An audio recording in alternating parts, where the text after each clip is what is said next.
Matt Crabtree from District 1. Yeah. How's life? It's very good, thank you. Awesome. How long have you been a citizen of Englewood? Well, I've lived in Englewood since 2003. And how active have you been in the community? Well, some few facts. Yeah, so I first got involved back in 2007 from a community grassroots level. Over the years, I've been involved in various organizations, and both from political and nonprofit. And so, when did you start to think we need to step in as a community and fight for our community? Well, that was way back. That was in 2007, actually. There was a council member that didn't live in his district, and we got together with a bunch of concerned members of the community, and we got a flyer out there and started kind of addressing that issue, and that kind of jump-started everything from that point forward. So, yeah. So last year you were involved in something. Tell me about that. Yeah, so this was a big deal. The last elected mayor of Englewood was Charles Allen in 1949. Since then, the people of Englewood have only elected council members, and council members chose among themselves, kind of through a popularity contest, call it, their mayor.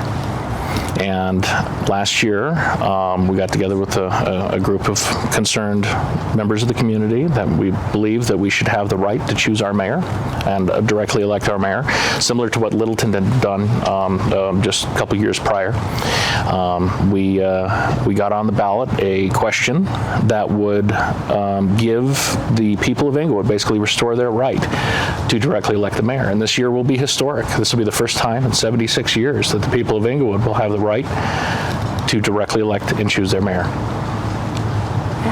And what was the overwhelming response from the community? It was massive. It passed by over 82%. And so now, what do we have on the ballot for this year, and why? Well, when this year started out, we didn't expect to have to do another ballot initiative. And I will say that this is not how the system's supposed to work. The citizens should trust their elected officials to make the decisions that we can at least somewhat support as a community. Maybe not universally, you're not going to agree with everybody, but at least to some level. Earlier this year, members of Englewood City Council, in direct response to being forced to have to elect the mayor, chose to change the way that we voted in Englewood.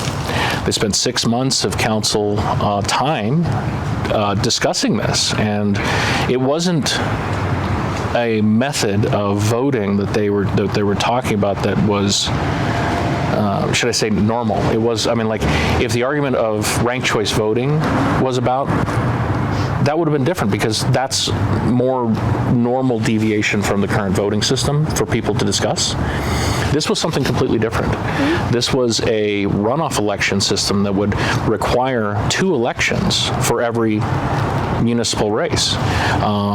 And it was to give City Council a tremendous amount of authority in when that second election would happen. Effectively requiring 90 days after the election in November, City Council would choose when to have that second election. We were concerned that would decrease voter turnout, it would be confusion for the voters, and it would cost the city a tremendous amount of money anytime more than 2 candidates would run for office. Well, they didn't just stop at mayor, they decided to make it for all city council and the mayor position. Now, at the last minute, I think some people realized that maybe election year is not the best time to change and change the voting system, so they backed off. But the one thing that stuck was the comment from the city attorney that said, technically, the members of Englewood City Council don't have to ask the voters about this. You can just do this. And that was the point that we realized that we had to go forward with an initiative to protect the people's right to choose how we vote. And the only way we could do that is putting the current voting system that we have right now in the charter. And that means that basically draws a line. It says this is how we vote currently. It's not permanent. Nothing in the charter is permanent. It can always be changed, but it has to be changed by a vote of the people. Yeah. Thank you. And so what does this initiative act exactly say?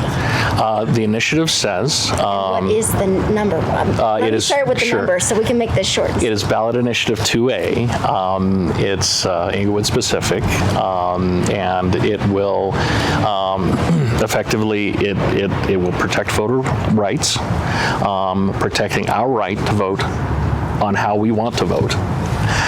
It will prevent City Council from changing the way we vote by ordinance. It will prevent unnecessary costs or confusions during elections, at least in the near term, if council chooses in the future to change this without, if this doesn't pass, for instance. And it will put the current voting system where the candidate with the most votes wins in the city charter as of right now as just simply drawing a line.